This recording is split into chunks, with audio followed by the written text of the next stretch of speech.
You're watching In Your Interest. I'm Krishna Kumar. For generations, the 11th of June has been a sacred date on Mumbai's calendar, marking the arrival of the southwest monsoon. But tonight, that rhythm is completely broken. A grueling combination of intense humidity and relentless heat waves has forced thousands of families across Mumbai out of their homes just to spend the night sleeping on public beaches in a desperate bid to catch a breath of cool air. This is not an isolated summer extension. This is an unfolding environmental crisis stretching all the way down the west coast to Goa, driven by a stalled monsoon system that has left the entire country sweating, anxious, and deeply water deficient. The immediate ground realities are incredibly stark. India has recorded a massive 38% overall rainfall deficit since the start of the month, with central and western regions bearing the worst of the dry spell as rains plunge by a staggering 62%. In Mumbai, the water reserves feeding the financial capital have hit an absolute emergency threshold, dropping down to just 10.7% of their total capacity.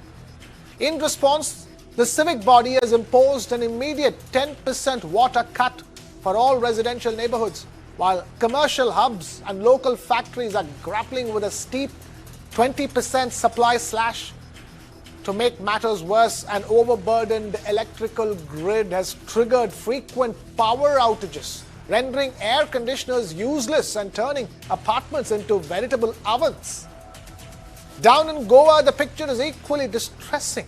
Entire sub-districts are suffering through rolling power cuts, lasting 5 to 6 hours daily, as record high summer temperatures force unprecedented emergency load management across the grid. Farmers are staring at empty skies, watching their traditional paddy sowing windows rapidly vanish. The state's remaining drinking water supplies are now projected to last barely a single month. The Indian Met Department has delivered a sobering forecast, clarifying that any meaningful or strong monsoon revival will only develop after the 25th of June. So what exactly is holding back the life-giving clouds?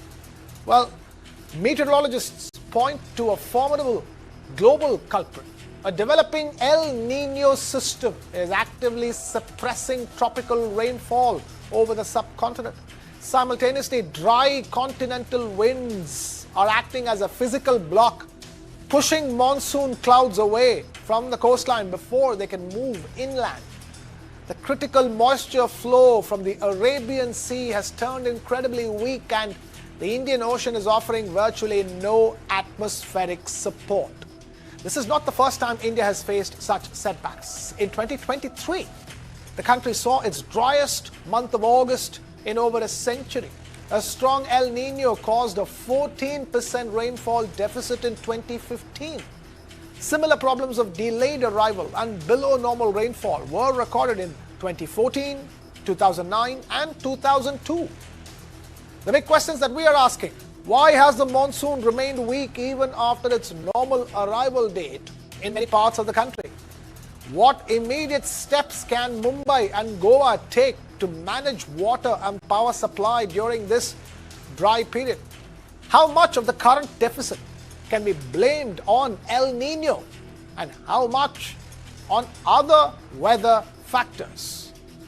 We have H.S. Sancheti, Chief Town Planner, now joining us. We have Vibhu Bateja, Center for Climate Modeling, Terry joining us. Thank you, both of you gentlemen, for taking time out to be with us. I'm going to ask H.S. Sancheti, going forward, we'll have to keep factoring in all these years because these dry monsoons, weak monsoons are not going anywhere. It's here to stay. So it's only that we as people, we as town planners, we as authorities, and we as common people be ready for it, because there is no guarantee that this won't happen again the next year.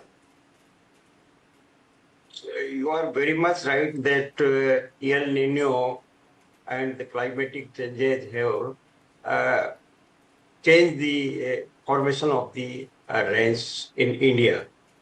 Actually, if we see, nature is not in our hand, climatic changes are not in our hand, but in our hand, the management of water, the availability of water, how to use the available water. And India is facing problems. And if you see the urbanization, 31% of the population of India is living in the urban centers. There are about 7,000 towns total. Means out of these 4,000 are the statutory towns in India. So every town, if you see, they are facing problems. The availability of water, the use of water is 10 to 15% in the urban areas, whereas 80 to 85% is in the rural area. So mostly, I don't say that the rural areas are not facing problem. The urban areas are also facing problem. Rural areas are also facing problem. The problem which always relates, we are totally depend on rains, and climatic changes are not in our hands. So, as far as possible, the authorities or the concerned government should stress over the management of the available water. Means, if you see the available water, the over extraction, climatic changes, and management. The three are the factors where right now we need a proper management of available water in India. And if we see the real example in Rajasthan is a whole rice state, if you see. Then there is a great change because of the Rajasthan Canal, and there is a 4 dam constructed over the Chambal Dam, Gandhi Sagar, Rana Pratap Sagar, and Jawahar Sagar, and the Kota Barrage. So these tapping of water on Chambal River has totally changed the scenario of Rajasthan. So why not we should stress over the groundwater, availability of groundwater, tapping the groundwater and surface water, so that that can be used properly for the use of urban centers and the rural areas. Vibhu Bateja, that the question that everybody has there on everybody's mind is what happened to the monsoon this time around? It arrived on time, but has suddenly gone weak. What exactly is going on over here? I mean, the main cause over here, as you were saying, is El Nino. El Nino happens every 2 to 7 years, and it mostly occurs because of the shift of trade winds. Typically, these trade winds move from the east to west, like from around Australia to India. But these trade winds have shifted, and they are going more towards the South American coast, and which is causing a drought overall in India. El Nino is something that it's not like it's happening the first time. It has happened a lot of times in the past, but this time the factors are not really in our favor. The Indian Ocean dipole, the difference between the temperature between the Arabian Sea and Bay of Bengal, it is also neutral. So typically, if it's high, it can help offset the El Nino. But the forecasts are saying that it could help. It could rise more towards the July-August period, and it could help offset the El Nino a little bit. And we are expecting the El Nino to be more severe this year, a super El Nino to be occurring. Okay, so in that situation, it's going to happen every 2 to 7 years as far as El Nino is concerned. I want to ask an additional question to you, Vibhu Bateja. This time around, is it only a matter of El Nino, or are there other climatic factors also playing a part? I mean, overall, the global warming is also affecting the whole scenario. The Earth is getting warmer, and we are moving towards a more how do I say, drier climate conditions, and we are expecting the rainfall to reduce a lot over the period of next 30-40 years. So global warming, El Nino, all of these things combined is causing a havoc around. Okay, fair enough. H.S. Sancheti, can you tell us in terms of the practical steps, what does the city of Mumbai and Goa need to do in a situation like this? Yes, you are right. Every town is facing problem, and particularly Bombay and Goa is facing a lot of problems because of the lot of urbanization, lot of increase in the population of the towns. So we are facing problem because of these reasons. Simultaneously, we have not tapped the water resources timely for Bombay and Goa. So we can explore surface water, we can explore groundwater, we can use whatever water is available, proper management of water is not there. Infrastructure, if you see the infrastructure of Bombay and Goa is not proper. It has not increased as population has increased of both the town. So very much important is the management. Our management can solve the problem for both the towns. Uh, and in that sense, Vibhu Bateja, you have a situation that Mumbai and Goa is facing today. That the same situation could be faced by many other cities, going forward. And in that sense, this is a wake-up call for all cities that there is going to be this El Nino that's going to be repetitive, and if not for El Nino, other climatic factors going to ensure that the monsoons don't arrive or don't arrive on time, and if they arrive on time, they don't have the same impact that they are meant to have. Yeah, definitely that is the case. And as I was saying that global warming, it's happening, and currently we are already on the 1.5 degree threshold for the global warming, which is the 245 scenario. And if the greenhouse gas emissions continue to occur at this trend, we could also be seeing a 2.5 degree rise in the global temperature. And overall, the gist is that the Earth is going to get warmer and drier, and we could see much drastic events like this occurring and affecting the daily livelihood. Not even the delay of monsoon, but more events such as heat waves or dry days, they could be occurring more and more over the next few years. Mr. Sancheti, which means if it keeps on happening, the water table, the water column is going to keep going down and down, so the groundwater also does not become an option. Yes, groundwater is the only source for supplying water from government offices and PhD offices and other departments. So, over extractions of groundwater has created a problem. So, this is one of the problem. Whereas we have not kept the surface water, means we have not bothered about the ponds, lakes, and rivers, and wherever available the water. So we are bothered only, we are totally depend on underground water. You see, the 50% of the town supply is through underground water. Whereas if you see the scenario, in every time there is a pond, there is a lake, there is a river. So we should try to tap the rainwater through the conservation of the water, and that is very, very important. Finally, Vibhu Bateja, if I were to ask you, from Terry's perspective, what can be done at a state government level or a central government level, considering we are staring at definitive realities of extreme weather events in the near future? I mean, on the state government level or the national government level, I could say that we could do some conservation of water, uh, take in more healthy practices, like more sustainable practices, and go more towards adaptation and sustainable infrastructure that could be used, or uh, like suppose green roofing could be used. And we could more go towards green cooling instead of or nature-based cooling solutions, because we are pretty sure that these kind of events are going to occur more and more, and the traditional cooling systems, they take a lot of energy and so on. So more towards green solutions and nature-based solutions could be adapted. And that has to be adopted from the common man onwards, isn't it, Sancheti? You can't just wait for the state and central governments to do it.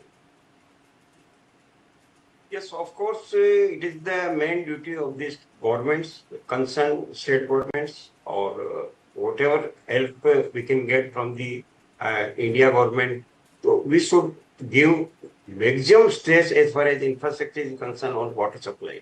And water supply, generally we prepare master plans of all the towns first and for the next 20-25 years. So we first propose what is the source of water, where from the water we will get, and what is the anticipated population of that that particular towns.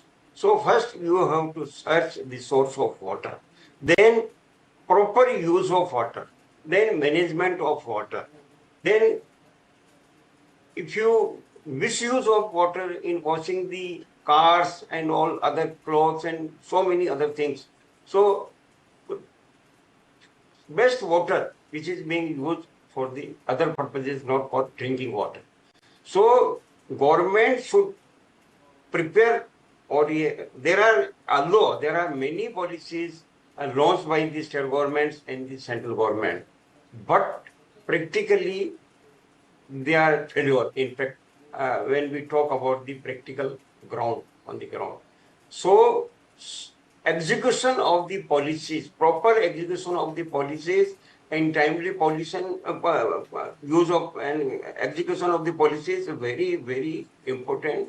And government should stress over every state government or Indian government so that proper management of water supply can be made in every town. Okay. Fair enough. We'll have to leave it at that. Completely out of time on the conversation. H.S. Sancheti, Chief Town Planner, and Vibhu Bateja of Terry. Thank you both of you for taking time out to be this here on In Your Interest. And with that, it's a wrap here from my side. Thank you for watching. This is Krishna Kumar signing off.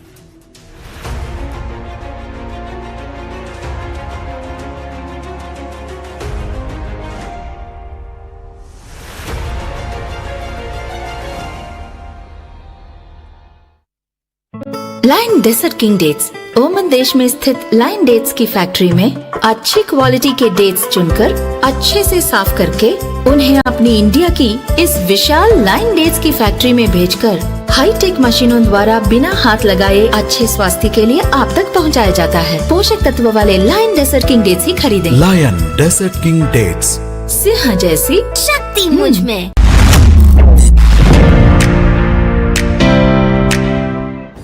जिनको कभी किसी ने नहीं पूछा उसको मोदी पूजता है।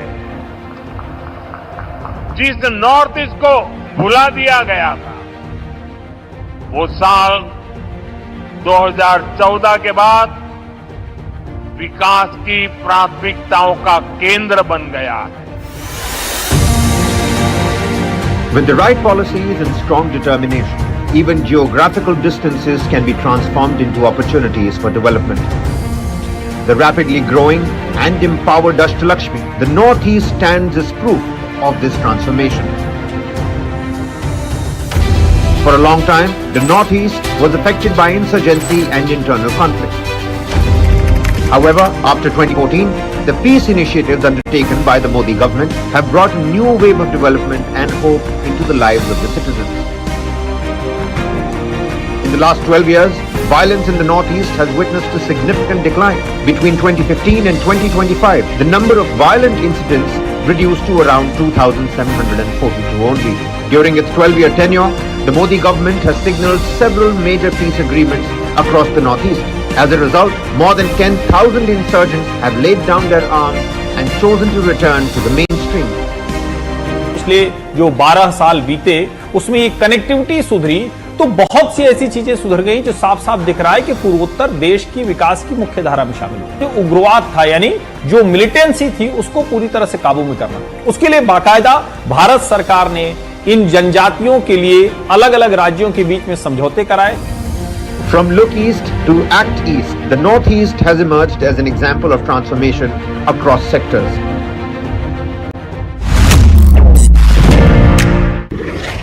Amid a fragile ceasefire, stakeholders take on the tough questions. Was Israel surprised by the asymmetric warfare which Iran started conducting? Yes, I think it was a kind of surprise, the level of savagery. Why has Iran stopped the traffic in the Strait of Hormuz? So we have to defend ourselves. Like never before, on point with Kartikeya Sharma, decoding Hormuz, Kharg, and the ceasefire. What is the future of peace in West Asia? I hope that they got their lesson.